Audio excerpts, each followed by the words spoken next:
Welcome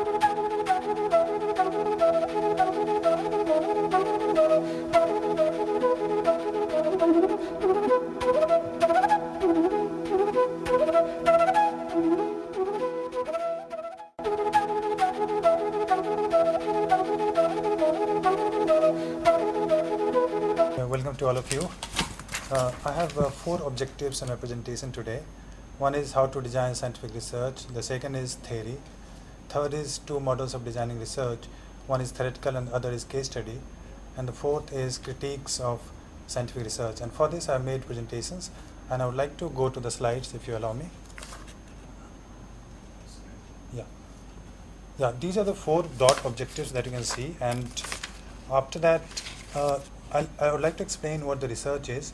Research is a way to understand the world. It represents the complex reality in a simplified, comprehensive manner.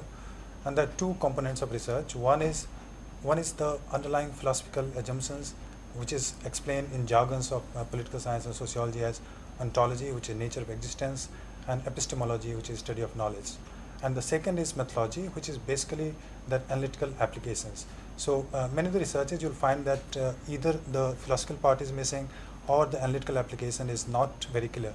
So any research design has to integrate the philosophy as well as the analytical tools of designing the research. And scientific research, how do you explain scientific research? I think the first important thing to understand is the logical inference. And inference means there's something known. For example, you have the sample, and on the basis of sample you try to understand the population. So on the basis of known observations you try to understand something which is not known. So logical inference is the most important criteria for any scientific research. And the second is empirical observation. So logic is fine, but logic has to be supported by empirical observation, the data. Logic has to be buttressed by the data. So unless until the logic has the data, there will be no difference between the metaphysics and the physics. One of the differences, for example, if I tell you that the celestial bodies are guiding the activity of human behavior, so that is a metaphysical statement. And why is it a metaphysical statement? Because you do not really know, you do not have the evidence for that, you do not have the observation for that. So logic is one thing, but logic has to be supported by empirical observations in case a statement has to be scientific, or in case one argument has to be scientific. So logic plus the data, logic plus empirical observations. So these 2 are important considerations or important criteria for any scientific research. And third thing which is very important is the method. If you see the methods in biology, if you see methods in natural sciences and social sciences, the method is very, very similar in all the disciplines, across the disciplines, whether this is biology, whether this is physics, or this is history, political science, or sociology. So method is the science, method is the content, and method is very similar across the disciplines, in all the disciplines. So that needs to be understood. And that's why some of the scholars refer to as unity of method, that method is unified across the discipline. And next is the 2 important things again to be understood for any scientific research is reliability and validity. Reliability means that if one result is coming at one place, the same result should also come at the other place. So it has to be reliable in the sense that if there is a replication of the event, replication of the experiment, the same result comes in the next place also. The second is validity, which means that the measurement, the method that you're measuring a concept, that has to be valid. It should, for example, if you're trying to measure, say, democracy, in that case, democracy cannot be measured if you say that one state of India is democratic. For that, you need to understand that entire India or the entire political system of India has to be democratic. Only then you can say that the India is democratic. And next, the inference, if you see the 2 types of inferences in social sciences. One is inductive, where you go from sample to population, and the other is deductive, where you go from population to sample. And both the methods, both kind of logic are used in making inferences. Inference is one of the main purpose of any social science research, because you try to understand on the basis of what you have seen about something that you have not seen. So inference is one of the basic purposes of any design or any social science research, and the process can be inductive or deductive. And then there are different types of inferences that you see in social science. One is descriptive. Descriptive means that you have to explain in terms of what is happening. You have to explain the event in terms of details of the event, or what is the event all about, what are the different features of the event. But keep in mind that an event, even if you describe, it's possible that you are not explaining the event. For explanation, it has to be in terms of why is it happening and how is it happening. It has to be explained in terms of causation. So you have to explain the cause and effect relationship. Only then your description can be causal, or your description can be analytical. And third is the narrative style.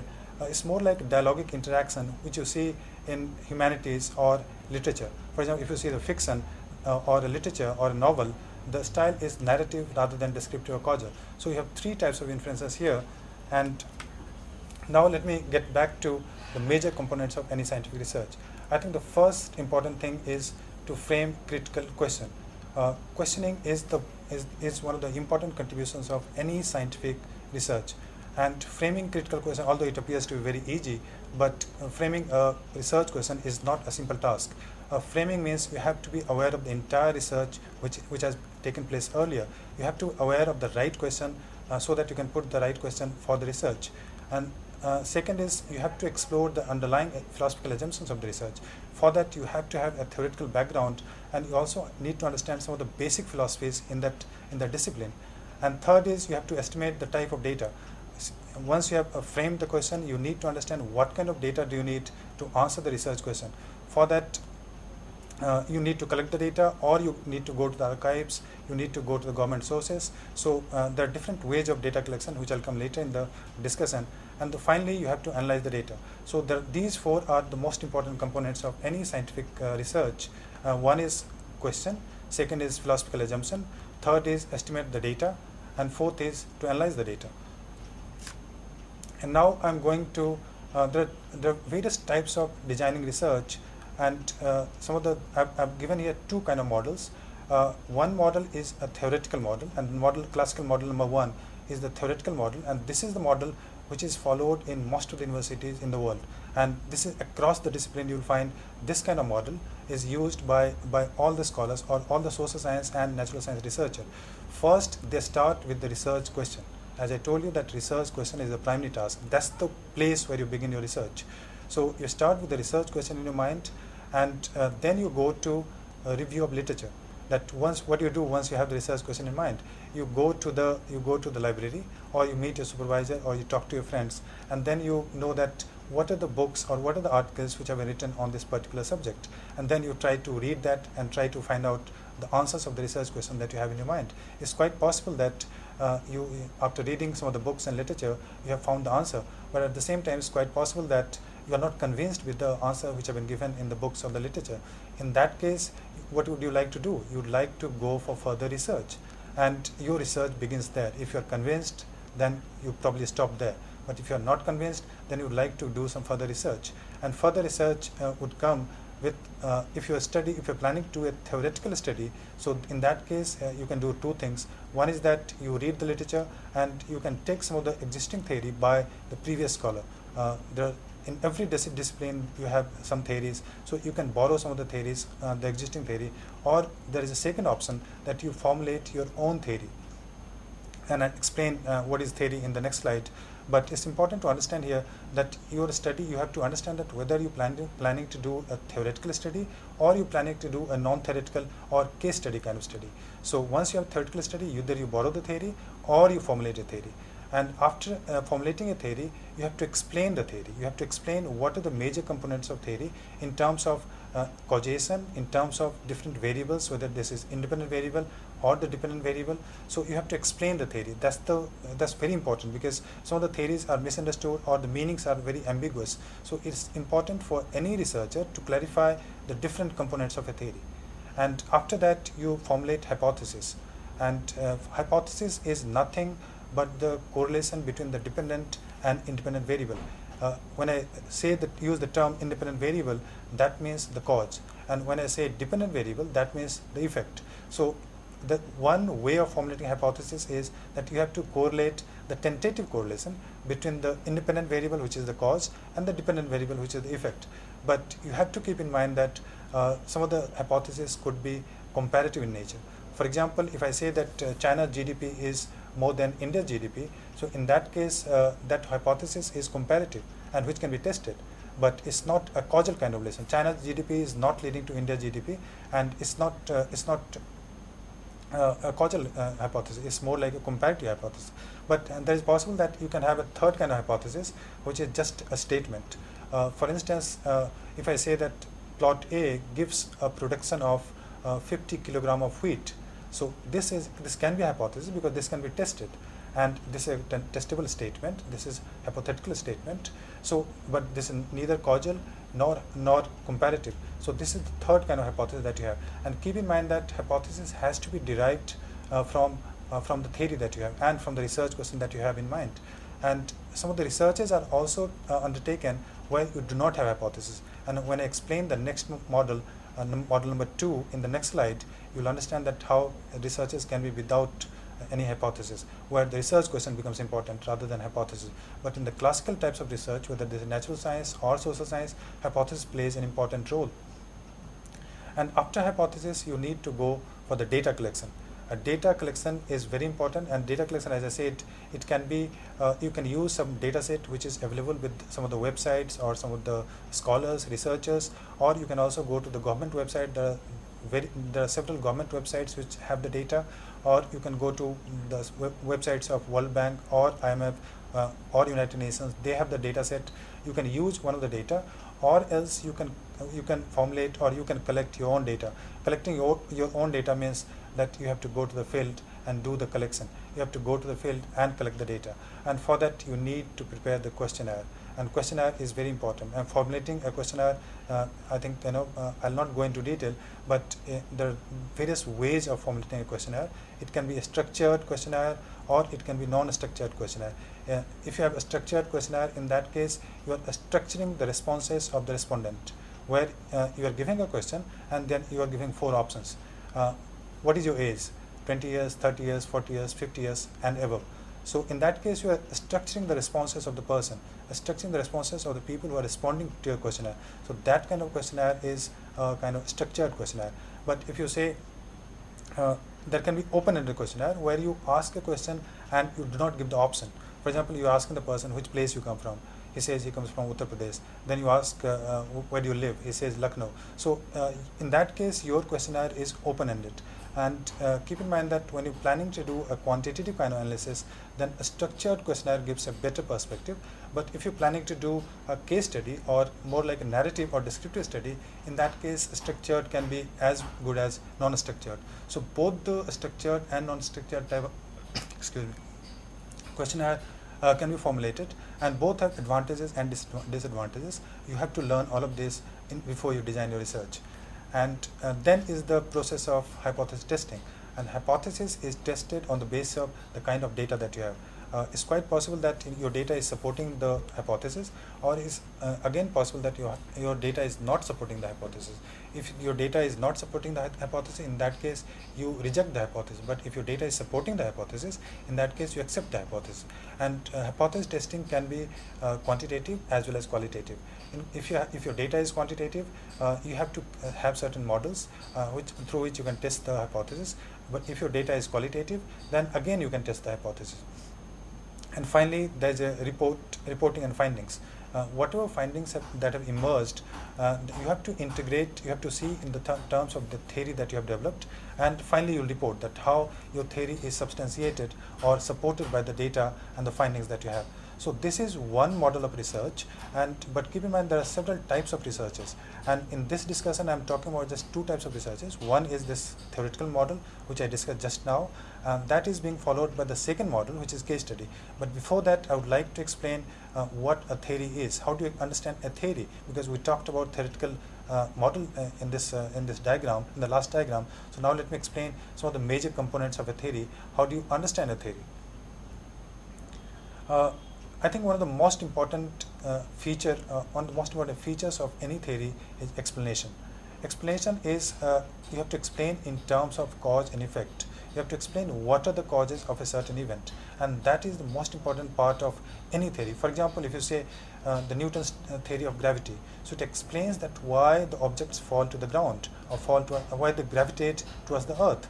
So the gravitation is the cause and falling of the object is the effect. So all the theories will have cause and effect.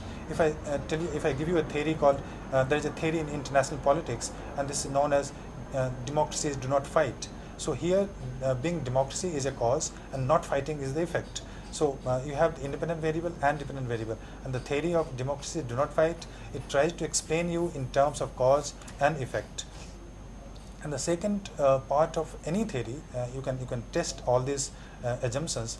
That second part of any theory is prediction. Prediction is not in terms of forecasting. Prediction is that if the causes are same, it will have similar effects across time and space. If A is leading to B in one place, so A should lead to B in other place also and in other time period also. So that's what we mean by prediction when you say the prediction is an important element of a theory. And the third aspect of a theory is generalization. Generalization is very important for a theory because theory is never based on just one case study. Theory is always based on a number of case studies or number of observations which have emerged from the case study. So it's always, there is a comparison of cases, and then you come to some kind of abstraction. So abstraction is again now fourth important components of a theory, abstraction. Keep in mind that theories are non-factual statement. Theories are never the direct factual statement, and because they try to take the average from the different observations. So it's more like abstraction from the general observations rather than the fact themselves. So abstraction is again an important aspect of theory. And finally, the fifth aspect of a theory is falsification, and this falsification has been given by a philosopher called Karl Popper, and what he says is that a theory will not be considered scientific if a theory is not falsifiable. That falsifiable means that you have to leave the space for falsification of a theory. If you have an anomaly which is against the theory, so in that case your theory would be rejected. And for example, let's take a theory in international politics which is known as democracies do not fight.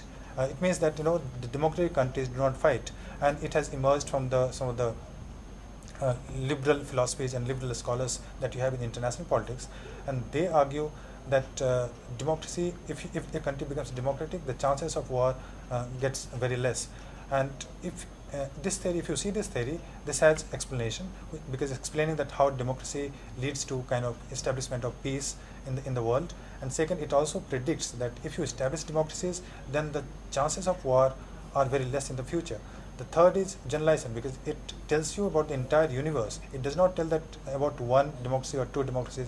It tells you about the entire universal democracy that you have. If all the countries become democratic, in that case, chances of war would be very, very less.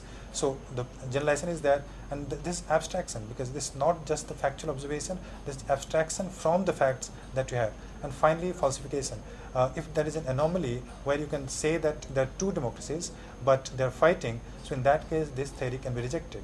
So these five components of theory you have to keep in mind, and you'll find in all the theories these components are there.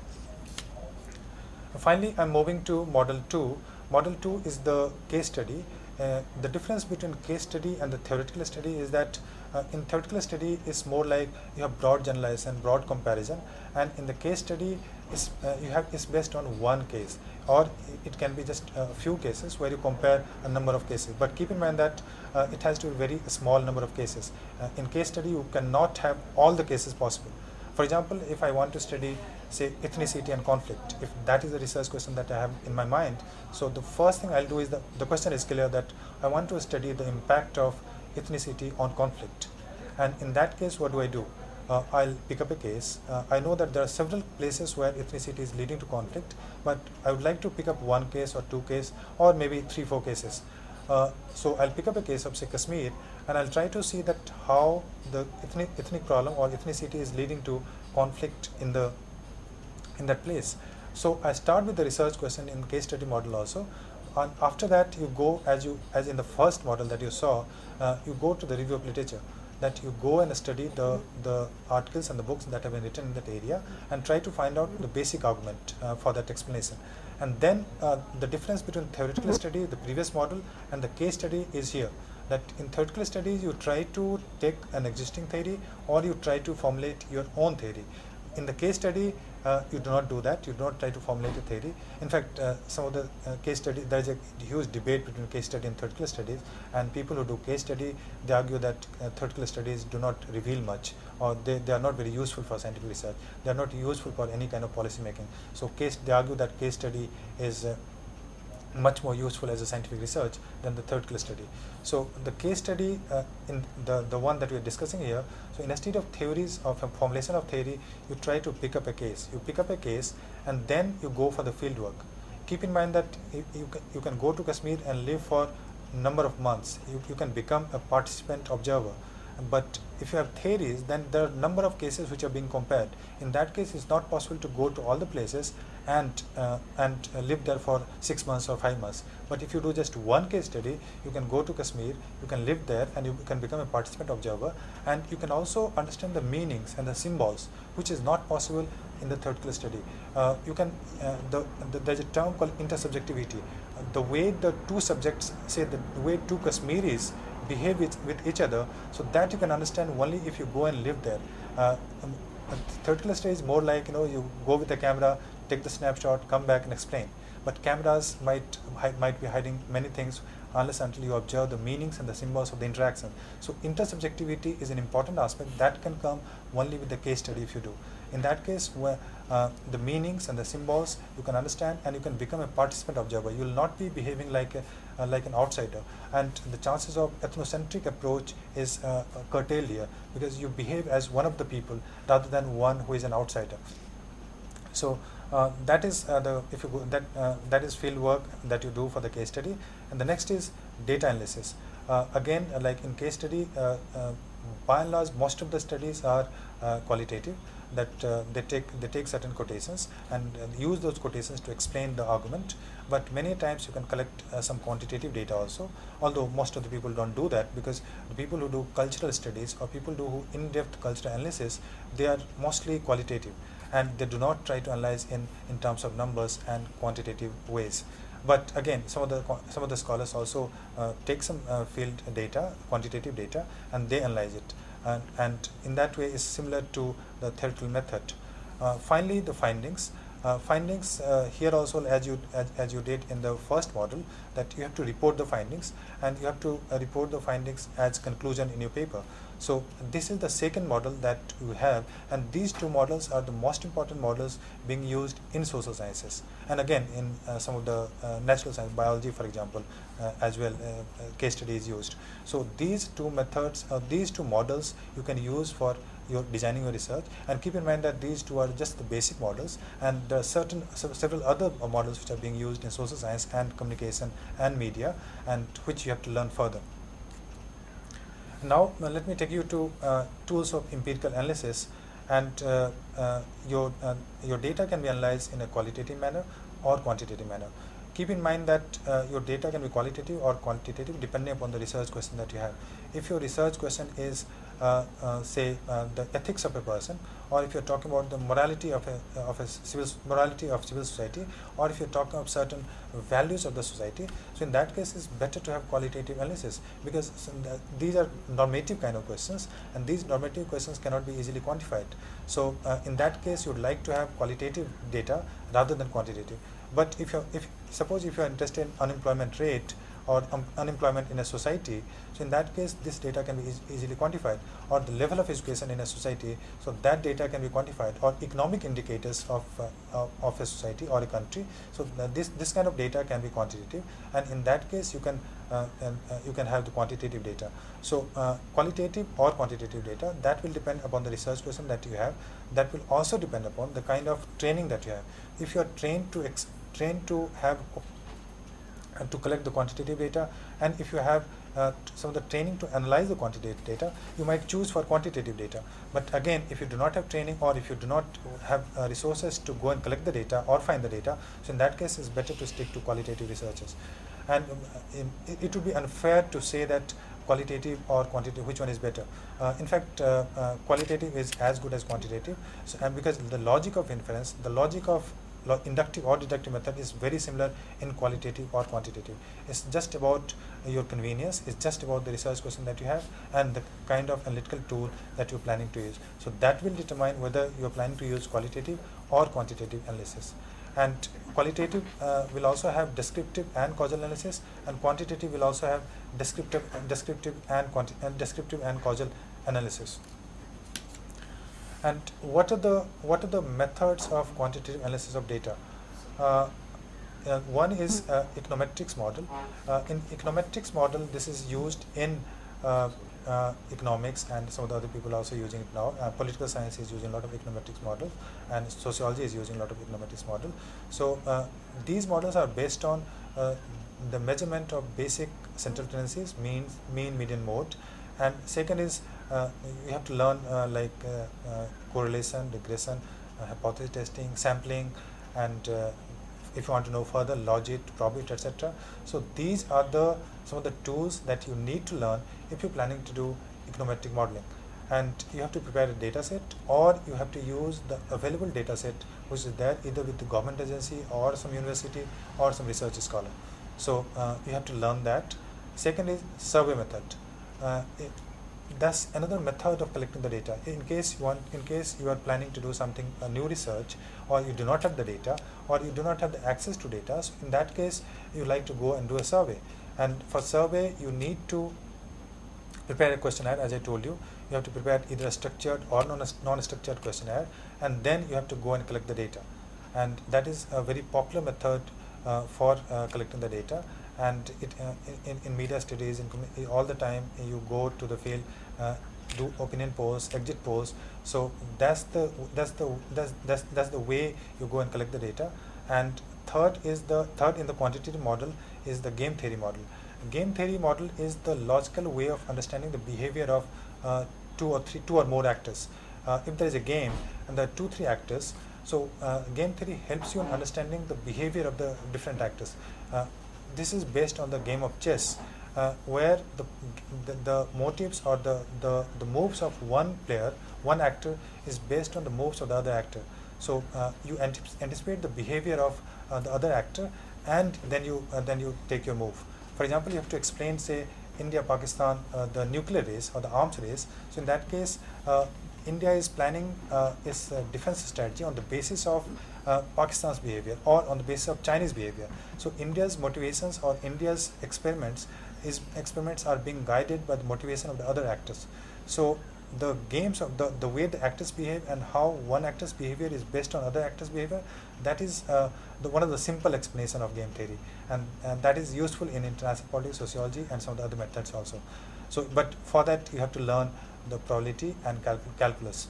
Without that, I think we should not be going into the game theory.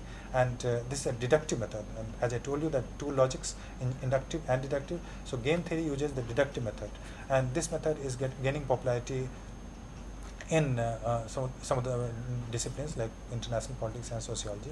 And you can learn either one of these methods, or you can master multiple methods, or it can be a mixed kind of method. So it's completely your choice depending upon time and the resources that you have. And now I'm moving to qualitative analysis of data. As I told you that in the qualitative analysis of data, the one which is very important is the narrative style of writing.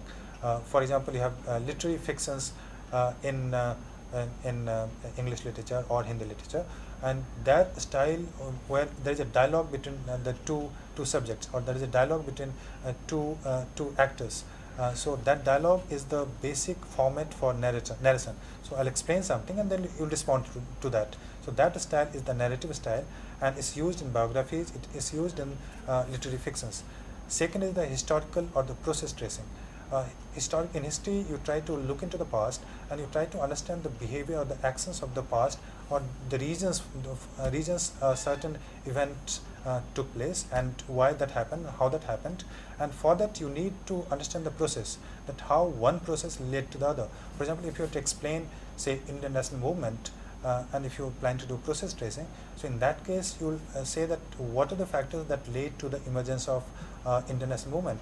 You can explain with that, say, the first you had the drain of wealth, then the emergence of the liberal factions or the moderate factions in Indian national movement, then there were some extremists, then the rise of Gandhi, and then the final independence. So I'm trying to explain the different processes, how one has led to other, and what are the different processes involved in a certain event. So that is the historical process tracing process of doing the research, which is qualitative, of course. And finally, you have the case study method.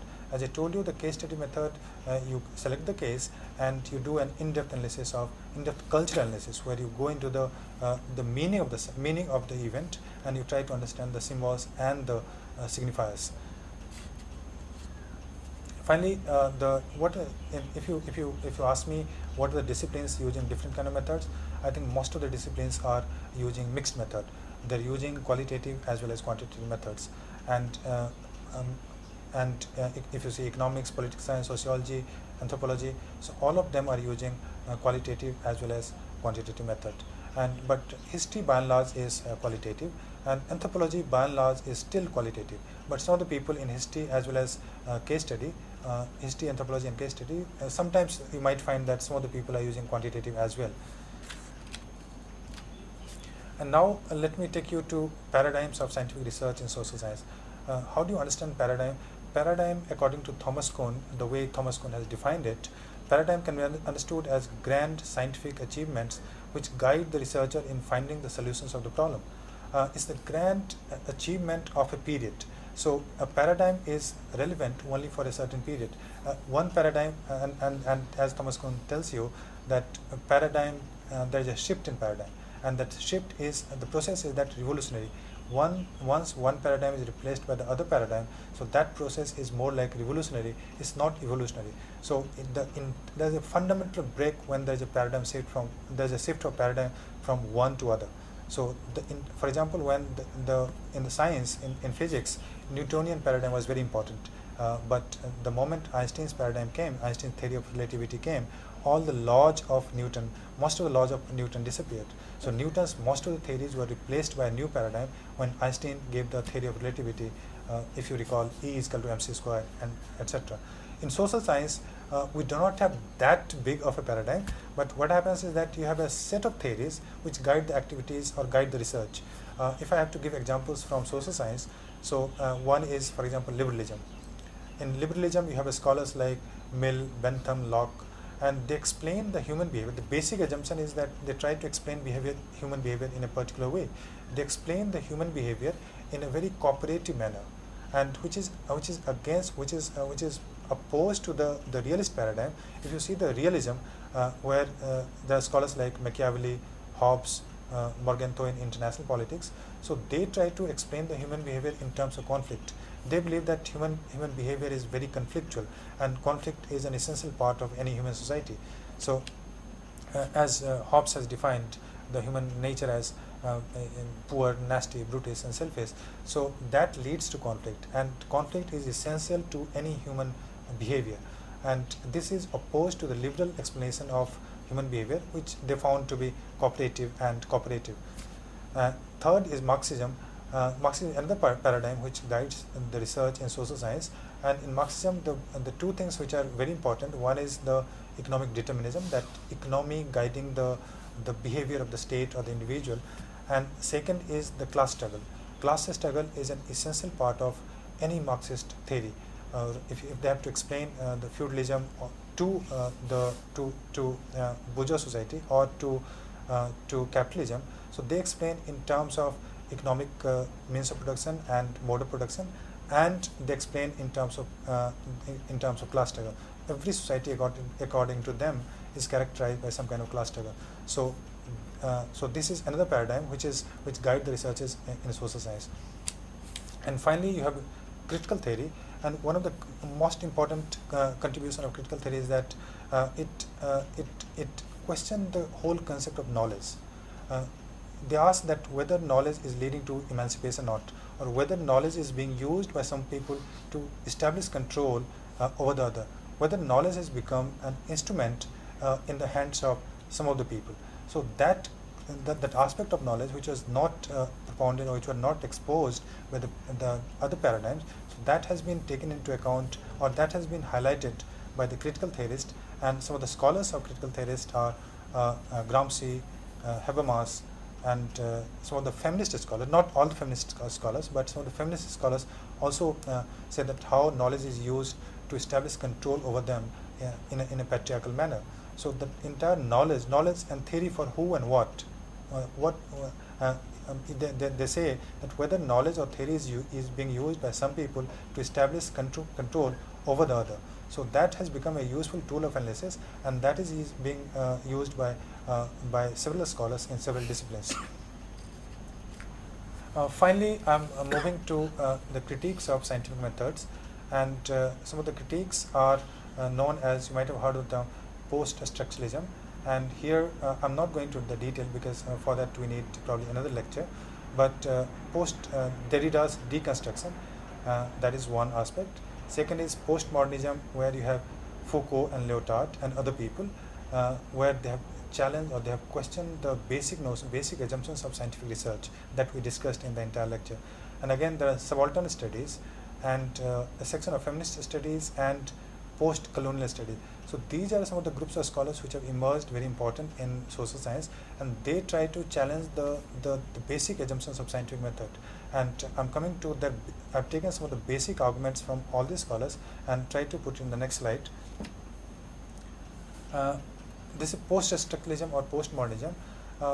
You have seen the theoretical studies, but those theoretical studies or the grand paradigms that we discussed, so those paradigms and the grand theories have been challenged by the postmodern scholars, and they have been challenged by post-structuralist scholars. They believe that these theories, these grand theories, do not explain anything.